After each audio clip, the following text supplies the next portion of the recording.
Gracias. Agregar a la bibliografía que acá en Villarrica nació mi hija también, así que tengo muy lindos recuerdos. Y todavía tenemos una pequeña casita y venimos cada cierto tiempo. Así que la zona me parece bastante conocida. En particular, lo que nos convoca es la presentación de un proyecto, de una idea, que tuvimos hace un par de años, para ser más preciso, el 2013, que fue tomando fuerza y apoyo, y hoy tenemos seguramente la acción farmacéutica, o una de las acciones farmacéuticas más importantes que realizamos en el Hospital de San Carlos. Hospital de San Carlos, que está ubicado en la nueva región de Ñuble, la número 16, recientemente creado, cumplimos un año el 6 de septiembre, con 3 provincias, y nosotros San Carlitos correspondemos a la capital de la provincia de Punilla, que probablemente han encontrado y han visto que ha aparecido bastante en la televisión por los embalses y por la forma en que se quiere retener el agua por allá. Ahí tenemos nuestro hospital, un hospital relativamente pequeño, de alta complejidad, reacreditado desde el año 2018, así que tenemos todos nuestros procesos totalmente regularizados y la participación de los distintos profesionales bajo diferentes tipos de protocolos. Pertenecemos o nos hacemos cargo de una microred compuesta por 4 comunas, que vamos a explicar un poquito después en qué consiste eso.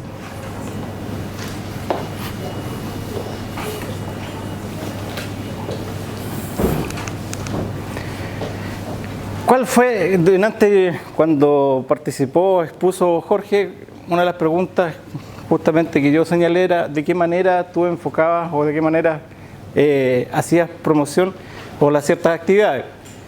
Nosotros visualizamos el problema. San Carlos, Ñuble, tiene la triste tasa de...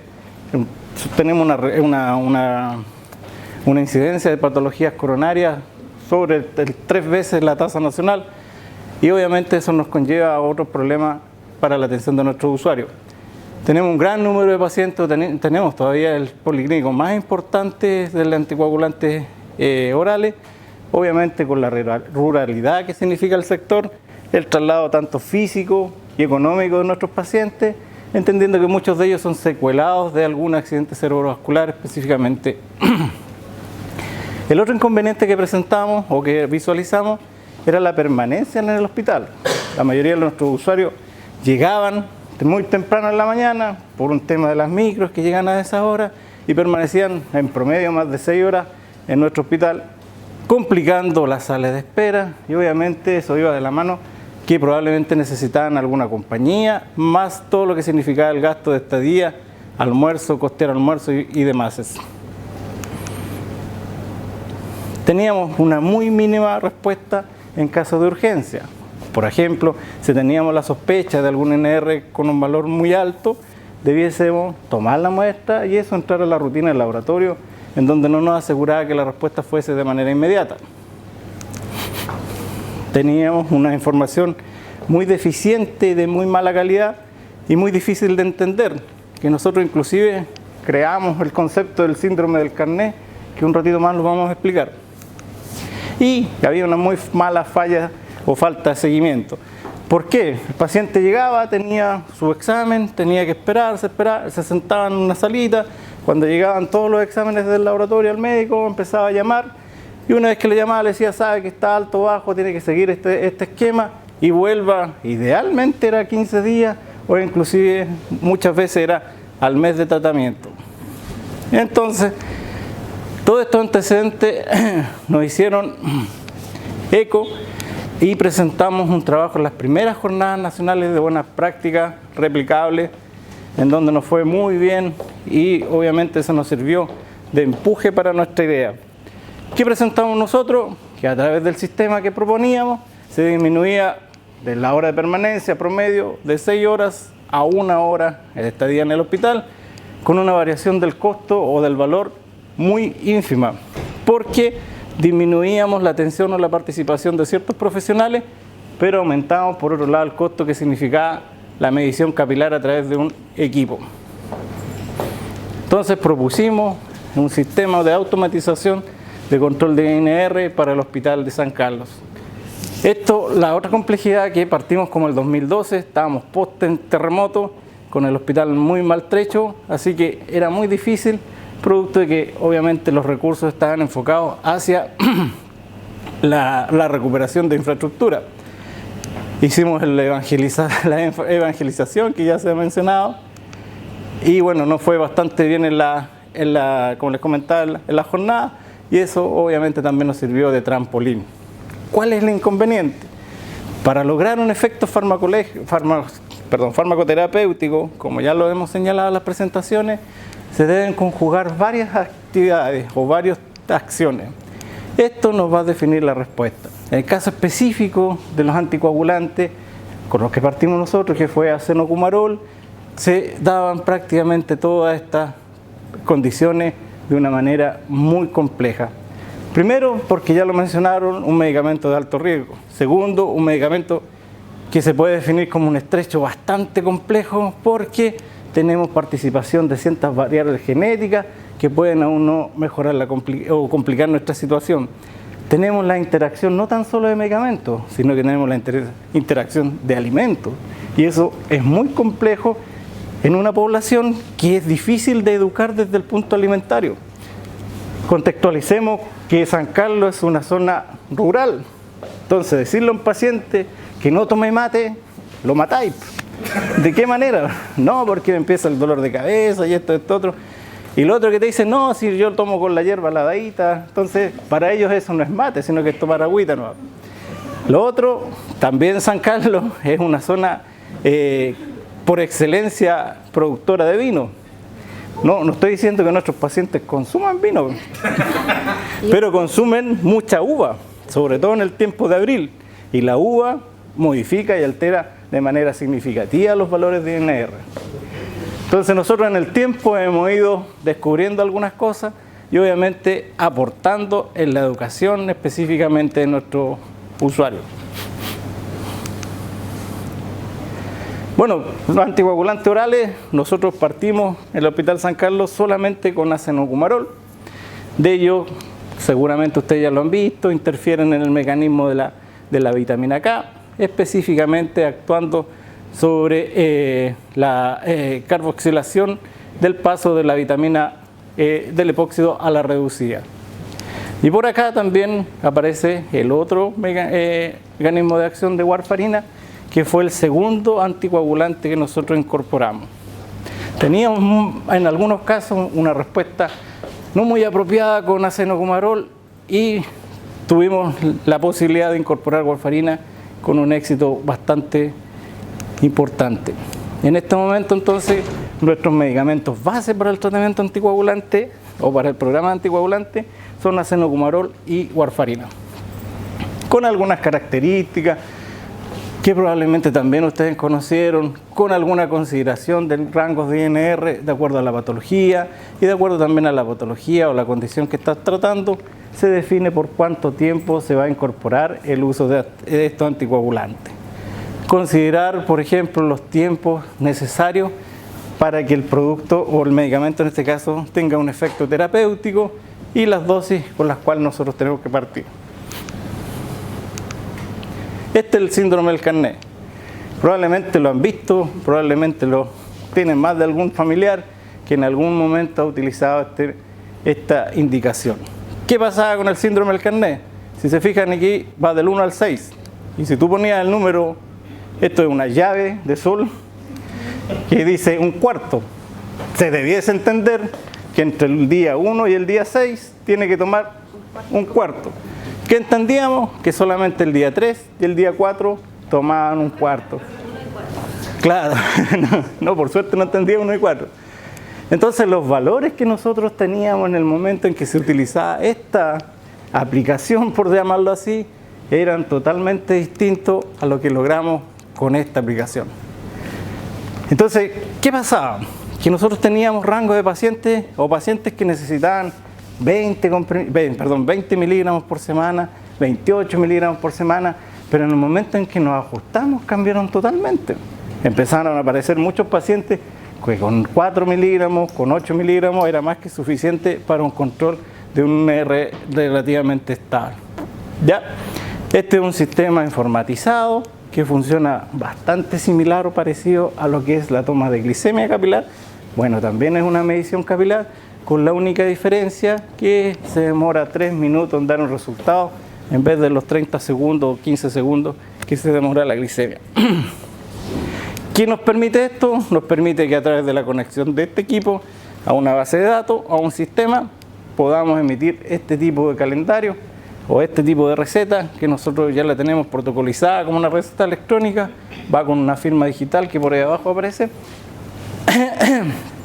y nos entrega una información numérica y de impresión mucho más fácil de seguir y mucho más fácil de entender. Además, nos ayuda en que el control de medicamentos o la cantidad de comprimidos que nosotros debemos despachar. Entonces, por un lado, nos entrega una seguridad tremenda a nuestros usuarios y por otro lado también nos entrega una seguridad tremenda a nuestra unidad de farmacia, porque no es lo mismo despachar 10 comprimidos a despachar 4 comprimidos, porque obviamente se puede generar algunas complicaciones a nuestros usuarios. ¿Ya?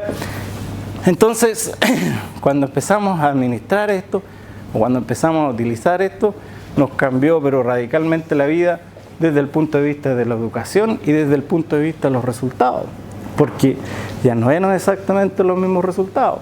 Y ahí es donde tuvimos que empezar a realizar toda una conversión y un cambio en los usuarios, sobre todo en la cantidad de medicamentos que consumían por semana.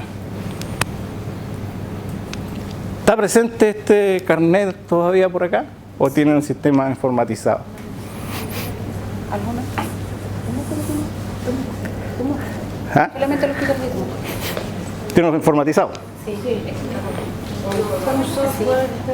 ¿El programa con el proveedor? Exacto, sí. Entonces lo que nosotros entendemos que debiese ser una mejora es justamente, obviamente, el cambio de información que le entregamos. Pero no nos quedamos tan solo en eso, nos quedamos en de qué manera se hacía la integración y participación, no tan solo del farmacéutico, sino que también de otros profesionales en el logro o en la mejora. No hemos mejorado quizás tanto los rangos o los pacientes que permanecen en un rango, porque igual es una situación relativamente compleja, pero sí lo que hemos mejorado muchísimo y muchísimo es aquellos pacientes que se van al extremo. Sobre todo aquellos pacientes que presentan un alza, hablemos de INR mayor de 6, con obviamente el riesgo de sangrado y el riesgo de llegar a una urgencia en una condición crítica. Eso ha sido un tremendo logro y una tremenda posibilidad. Sí nos aparecen muchos pacientes con 1.8, 1.9, porque también tenemos que tener cierto grado de flexibilidad, sobre todo en el tema de la comida, porque tenemos una situación económica en nuestra ciudad que no podemos obviar. No podemos decirle al paciente, sabe, que consuma, no sé, pechuga de pavo porque no puede o no se puede, no tiene las condiciones económicas. Entonces, en esta cadena participamos por un lado las enfermeras en su actividad de toma de examen y registro, por otro lado el farmacéutico, que hacemos el seguimiento farmacoterapéutico, farmacovigilancia y sobre todo la inducción de aquellos pacientes que están iniciando su tratamiento, el médico con la evaluación del INR, ya sea mensual, semanal, dependiendo de la condición, si está en etapas de inicio, en las primeras semanas, o si ha tenido alguna alteración importante, y obviamente nuestra farmacia, en este caso del Centro Dosado de Especialidad, donde se hace la dispensación del medicamento. Esta participación farmacéutica permanece y ha estado desde el año 2014 con resultados que encontramos que son bastante importantes. Entonces, en el momento en que se hace la determinación, esto cae en una base de datos. Esa base de datos puede ser totalmente consultable. En este momento ya tenemos pacientes que tienen 4 o 5 años de historia en que nosotros podemos ver los registros y las curvas de comportamiento y obviamente predecir alguna dificultad que se pueda presentar. Y lo que también podemos tener es la posibilidad del registro de todas sus recetas despachadas y entregadas y la identificación de las dosificaciones y de los medicamentos que se entregan. En la plataforma mantenemos ya desde el 2014 5 años de registro de paciente, registro de INR, dosis semanal, agenda y también la estadística que se puede obtener de ella. En este momento tenemos ya, se adjudicó una licitación 2019 en donde se van a incorporar los otros centros de salud y aquellos centros hospitales que sean de menor complejidad. Lo vamos a hacer a través de un sistema de telemedicina en donde también va a participar el farmacéutico, específicamente con Quirihue y Coelemu, y ya luego como segunda etapa, que esperamos que sea, yo creo que ya al finalizar este año o al principio del próximo, vamos a incorporar APS para que los pacientes no viajen a un centro de mayor complejidad, sino que perfectamente puedan ser atendidos a través de este sistema y despachados sus medicamentos a través de nuestra unidad. Lo que estamos diciendo acá, no, la APS no va a comprar el medicamento, sino que nosotros vamos a hacer el despacho o nos vamos a hacer cargo a través del envío del medicamento en forma periódica, dependiendo de la etapa en que se encuentre el usuario.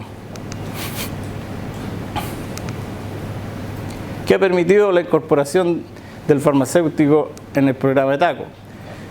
Se hablaba mucho de las interacciones, o los dos colegas han hablado muchísimo de las interacciones. Acá nosotros hicimos como el descubrimiento de alguna manera al revés. Más que desde un punto de vista bibliográfico, nosotros hemos ido midiendo, por ejemplo, la alteración que se produce en el INR al asociar específicamente a acenocumarol con, por ejemplo, un simple tratamiento de amoxi con ácido clavulánico, teniendo una media de un aumento de INR al 5, que es un valor relativamente crítico, pero aparece por acá ciprofloxacina o metronidazol, que supera los 8, y eso obviamente genera una condición de criticidad mucho mayor.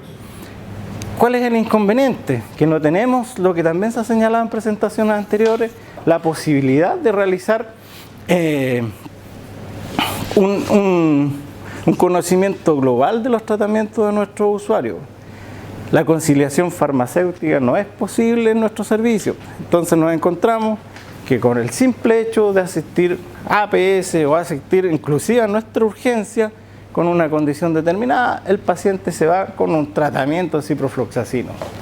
Lo otro que hemos visto es que también a través de las atenciones odontológicas, generalmente se asocia amoxiclavulánico más metronidazol y nos llega a los pacientes con valores sobre 10 inclusive de INR.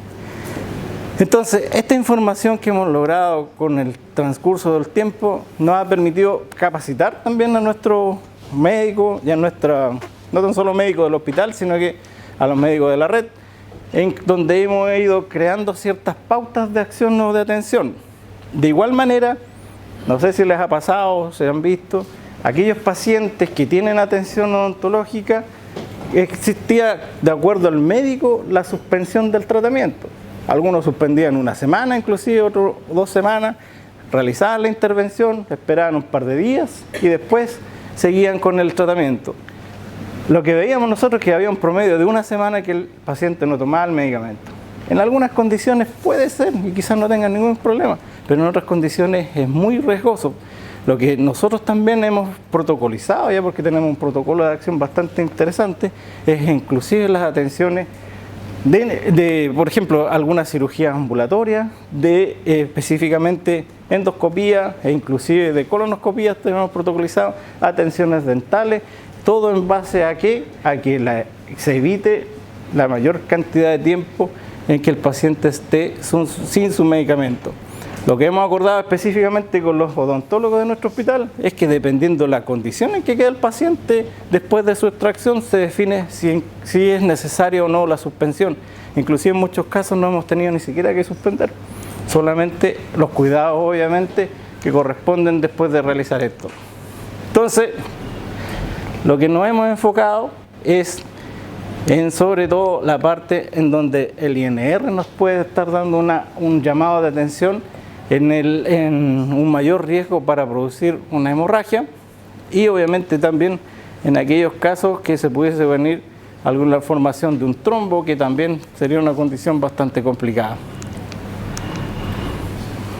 El año 2015, a través de este proyecto, nos ganamos un cargo de farmacéutico para nuestro hospital que por distintas dificultades solamente podemos entregar 22 horas exclusivas al programa, en donde se enfoca principalmente esa acción.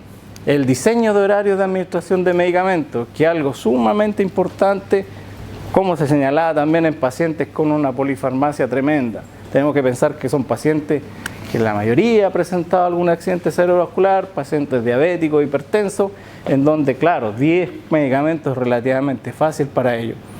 Tenemos correcciones de interacciones farmacológicas. Ya tenemos la ventaja de muchas de esas interacciones tenerlas a través de las aplicaciones que también muy bien mostró Claudio, así como aquellas que nosotros hemos ido descubriendo, sugerencias en el mantener o ajuste de dosis del medicamento de acuerdo a la condición del paciente. Existía un muy alto temor en algunos casos de cómo se ajustaba la dosificación, y de acuerdo al médico también habían distintos tipos de ajustes. Algunos eran un poco más previsores, otros un poco más arriesgados. Eso también lo saldamos a través del protocolo que diseñamos. Bueno, la entrega de información sobre todo para aquellos pacientes que están iniciando tratamiento, cuáles son los cuidados, qué nos interesa, que en el menor tiempo posible ellos puedan llegar a su rango terapéutico. Después ya cuando están en rango terapéutico quizás podemos ser un poco más amplio de manga y entregar algunas otras facultades, pero mientras tanto nos interesa que en el menor tiempo posible se pueda ocurrir. Tenemos nosotros un tremendo apoyo a través del Hospital Higuera, en donde también podemos tratar algunos casos un poco más complejos. Recordar sobre todo a algunos pacientes que tienen que hacer que tienen sus controles, e inclusive entregamos dentro del formato de la receta el teléfono de la unidad de farmacia, en donde ellos pueden hacer una consulta. Y muchas de las consultas enfocan hacia eso. ¿Sabe qué? Fui al médico por tal razón, me dio este medicamento, ¿me lo puedo tomar? Bueno, ya ahí obviamente en algunos casos lo sabemos, otra cosa lo investigamos. Y otra cosa que también hicimos y que se instaló es que antiguamente, independiente que el paciente estuviese recién iniciando o ya tuviese un tiempo, la citación era mayoritariamente a los 28 días. Nosotros ahora los pacientes que inician los citamos todos a los 7 días y de acuerdo a eso vamos ajustando o se va ajustando la dosificación. Tenemos un inicio de una dosis estándar de 7 miligramos por semana, que corresponde a un cuarto comprimido por día, y de acuerdo al valor que nos entregue la primera semana nos vamos moviendo, obviamente aumentando o disminuyendo la dosificación. Hospital reacreditado, nuestro protocolo, ahí aparece que está vencido, pero no está vencido porque no alcanzó a estar con todas las firmas ahora para la presentación, pero tenemos ya la actualización del protocolo. Y este protocolo, bueno, yo creo que todavía nos faltan varias cosas, pero está prácticamente todo. Todas las actividades que se realizan con el paciente, todas las actividades que implican alguna decisión, las tratamos de protocolizar, porque entendiendo también que somos un hospital pequeño, en donde el médico tratante principalmente tiene derecho a vacaciones, a permiso, puede llegar algún reemplazante, y nos interesa que la acción que se realiza sea equitativa, o sea igual para cada uno de los pacientes.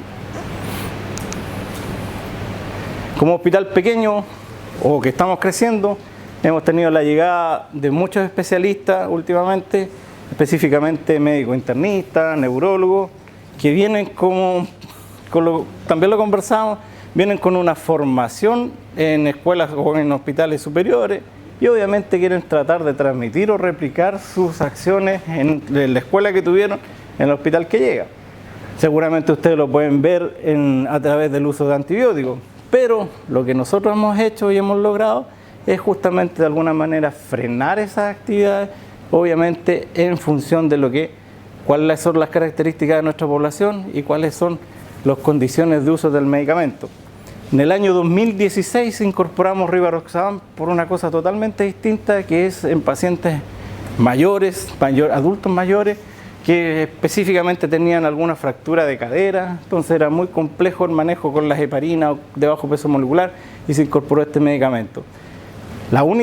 Hasta esa fecha, la única aprobación que tenía de FDA Rivaroxaban. En 2018 se incorporó Dabigatran, una a solicitud nuestra de neuróloga adulto, y otra porque, no sé si lo saben, pero hubo un problema, o por lo menos para nosotros hubo un problema de abastecimiento de rivaroxaban importante, y la alternativa que teníamos tanto para los pacientes de traumatología como para los pacientes de neurología era el uso de dabigatran. ¿Cuál es el factor común? Que uno puede pensar que el hecho de no monitorear y el hecho de entregar este medicamento, sobre todo a un paciente que vive muy lejos, que tiene una mala red o un mal apoyo, me puede solucionar algún problema. Pero ¿cuál ha sido el inconveniente? En que nosotros ya hemos detectado varios casos, específicamente 3 casos en una población muy pequeña de uso de hemorragias digestivas que son totalmente atribuibles a dabigatran. Entonces eso encendió las alertas, porque claro, por un lado favorecemos, por ejemplo, el uso del medicamento en pacientes que están en una condición más compleja, nos ahorramos como hospital la posibilidad de seguir engrosando a nuestro policlínico e inclusive disminuir o mejorar nuestra sala de espera, todo lo que usted quiera, pero por otro lado estamos haciendo muy flaco favor a nuestros pacientitos que al final llegan a la unidad de emergencia prácticamente en una condición muy crítica. Los mecanismos de acción son parecidos, por lo menos participan igual en la cascada en distintos factores, y otro de los inconvenientes que presentan, que a diferencia de los cumarínicos, que con la humilde vitamina K tenemos el antídoto, esto en su gran mayoría, bueno, de hecho uno de ellos todavía no tiene antídoto y los antídotos de los otros son prácticamente inalcanzables para un sistema como el nuestro. Estamos hablando de que solamente la administración de uno de ellos equivale a 500.000 o 400.000 pesos por dosis.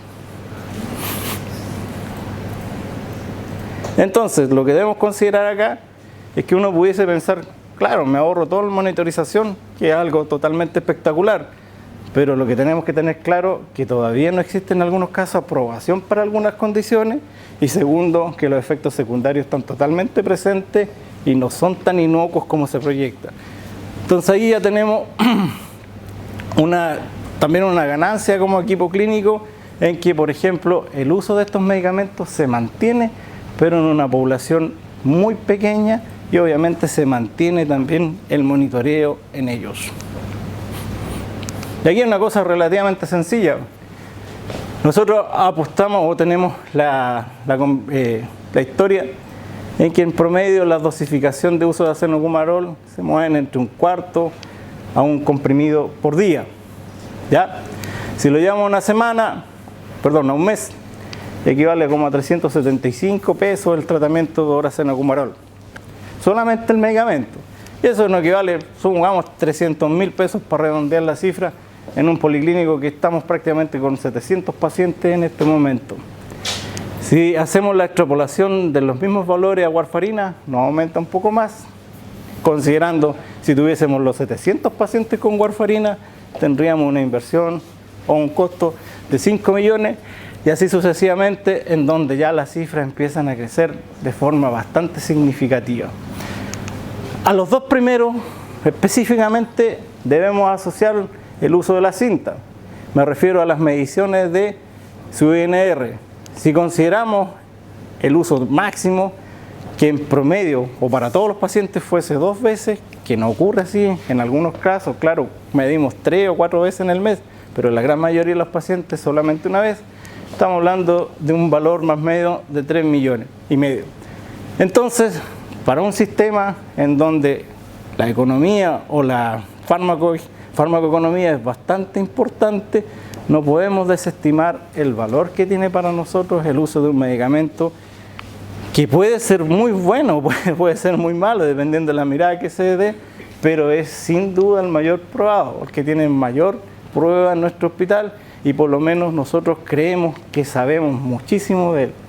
La incorporación de estas nuevas moléculas, que es bastante tentador, como les señalaba, por la imposibilidad o por la no necesidad de hacer un monitoreo, también hay que tener mucho cuidado, porque obviamente va de un encarecimiento del sistema, pero a la vez también de un riesgo asociado al paciente y al uso de este medicamento.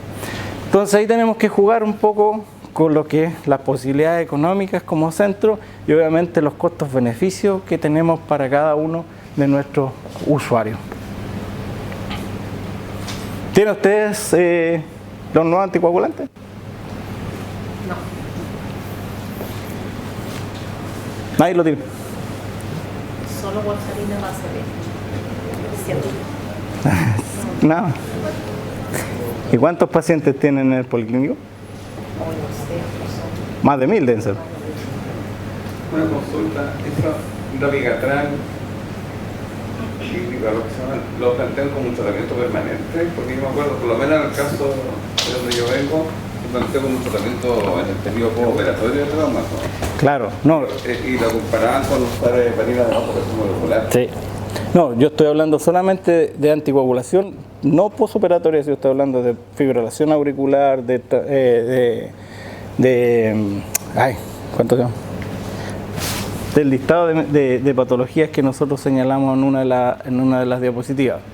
Esto, la mayoría son, en aquellos casos que pueden ser menor, que pueden ir de 3 a 6 meses, puede ser una TEP. Entonces ahí sí se puede analizar de acuerdo a la realización de algún examen para ver si efectivamente ya está recuperada la calidad de la trombosis o si se desapareció la trombosis. Pero la mayoría de los casos, sobre todo la fibrilación auricular, requieren tratamiento permanente, los recambios valvulares también dependen del tratamiento permanente. Uso de estos nuevos anticoagulantes, lo que se está planteando es la posibilidad de utilizarlos no postquirúrgico, que justamente lo que hizo usted, nosotros también lo tenemos, Rivaroxaban en traumatología, que puede ir de 15 a 30 días dependiendo de la condición del paciente. A esto hay que sumar que, por ejemplo, en una mujer obviamente embarazada, no podemos utilizar ninguno de ellos, sino que nosotros también tenemos ahí las heparinas de bajo peso molecular en dosificación de 1 a 2 miligramos por kilo peso durante el periodo de tiempo en que dure el embarazo. Lo que pasa es que eran pacientes que estaban con anticoagulación oral. Ya. Ingresaban para la cirugía, se les pasaba a heparina de bajo peso molecular. Y al alta era la diferencia, estaban planteándose. Perfecto. Con una heparina bajo peso molecular durante el periodo, y después tenía que volver a anticoagulación oral normal. Claro. O usar esto como... Sí. Lo que yo estoy mostrando acá es solamente las intervenciones que nosotros realizamos como farmacéuticos en el nivel ambulatorio. En el nivel hospitalizado tenemos varias intervenciones. Uno de ellos son los traslaves. Los pacientes, por también protocolo, es el uso de enoxaparina el que nosotros utilizamos mientras esté hospitalizado, con la finalidad de evitar todos aquellos eventos centinelas, sobre todo, que se puedan presentar. En el momento en que se da de alta, se evalúa. El paciente que es postquirúrgico se evalúa 15 a 30 días, específicamente, o la gran mayoría con Rivaroxaban, por pacientes adultos mayores, generalmente de traumatología. Los pacientes que tienen o requieren el uso de acenocumarol también se evalúa, se entregan inclusive un par de días antes de que se vaya, se inicia el tratamiento con acenocumarol y se da un control idealmente dentro de los 7 días para el policlínico. Y en el policlínico se ve si la dosis que se entregó en un principio tiene correlación o no. Entonces nosotros ahí también tenemos algunas intervenciones bastante importantes, porque hasta un par de meses, un par de años en realidad atrás, se mantenía como una dosis estándar para aquellos pacientes que se iban de alta de 1 miligramo por kilo de peso. Perdón, 1 miligramo día de acenocumarol. Eso significa, en algunos casos, que llegaban pacientes con sobre 4, 5, 6. Lo que nosotros en este momento estamos desarrollando es la posibilidad de un algoritmo que nos permite, nos identifique de forma inmediata, de acuerdo sobre todo a la presencia o no de ciertos polimorfismos, que ahí hay dos citocromos, un citocromo y otras proteínas que participan, que identificarían inmediatamente el tipo de población, e inclusive ya existen esos algoritmos que nos señalan que si están o no presentes, desde qué dosis o cuál dosis tú deberías partir como para tener un resultado dentro de rango. Pero específicamente nuestro uso de anticoagulación en las patologías, sobre todo fibrilación auricular y recambio valvular, pasa por el uso o el inicio de acenocumarol y warfarina. Acá hay varias cositas que en el fondo lo que debemos buscar y señalar, probablemente por un tema de zona. Anoche conversábamos que, independiente de que somos un país, es decir, somos un país bastante largo, pero cada uno de los sectores tiene como patologías tipo, y específicamente acá, yo cuando llegué a Temuco trabajaba en un centro de especialidades farmacéuticas de la Cruz Verde, en donde obviamente es lo que se veía en la parte oncológica. Acá se caracteriza por un tema de la oncología, Bueno, y lo que también señaló Jorge en una de sus presentaciones es buscar cuáles son nuestros polos de desarrollo, cuáles son nuestras posibilidades frente a las condiciones o las características de nuestros usuarios. De qué manera nosotros podemos entregar el apoyo a nuestros usuarios, ya sea la identificación a distintos niveles. Probablemente la identificación de un problema a nivel de APS es totalmente diferente a lo que es un problema de hospitalario. Se conversaba, por ejemplo, de la polifarmacia, pero ojo que la polifarmacia tiene un problema, pero yo diría que uno de los problemas más significativos es el tema de adherencia. Porque nosotros como unidad de farmacia estamos entregando una cantidad de medicamentos muy importante. Cuando yo llegué por lo menos en el 2008 allá, hicimos un estudio junto con la APS en donde decíamos o descubrimos que menos del 70, o más del 75% de los pacientes no son adherentes. Entonces, si uno lo lleva a un término sumamente sencillo, si invierto 1 millón de pesos, 750.000 pesos, no estoy logrando el resultado que yo espero en una cosa muy sencilla, solamente con que el paciente se tome o no el medicamento. Entonces ahí tenemos que ver y hacer muchas cosas. Por ejemplo, patologías relativamente sencillas o muy comunes como hipertensión y diabetes, en donde muchas veces el uso de medicamentos no es la primera alternativa para el tratamiento de la condición. Bueno, trabajar de manera constante y en colaboración, buscar sobre todo aquellas actividades que nos permitan contar con algún parámetro de medición para ver si efectivamente estamos trabajando o estamos logrando un cierto resultado. Proyectarse en el tiempo, porque esto significa que tenemos que ir evolucionando y ver de qué manera podemos ir otorgando soluciones o dando soluciones en el tiempo o a medida que transcurre el tiempo, porque la tecnología también es bastante vertiginosa. Es decir, probablemente lo que se está presentando hoy, el día de mañana ya no tenga que ver o tenga un formato totalmente distinto de aplicar. Y me quedo con un comentario que hizo uno de nuestros alumnos también, que partió con esto, en donde ahí señala que la capacidad de gestión, compromiso de trabajo en equipo y el aporte profesional preocupado por el uso racional de medicamentos ha permitido alcanzar un desempeño a la vanguardia de los desafíos clínicos y de la evidencia científica que busca mejorar la calidad de vida y atención de nuestros usuarios o pacientes. Eso es. Muchas gracias.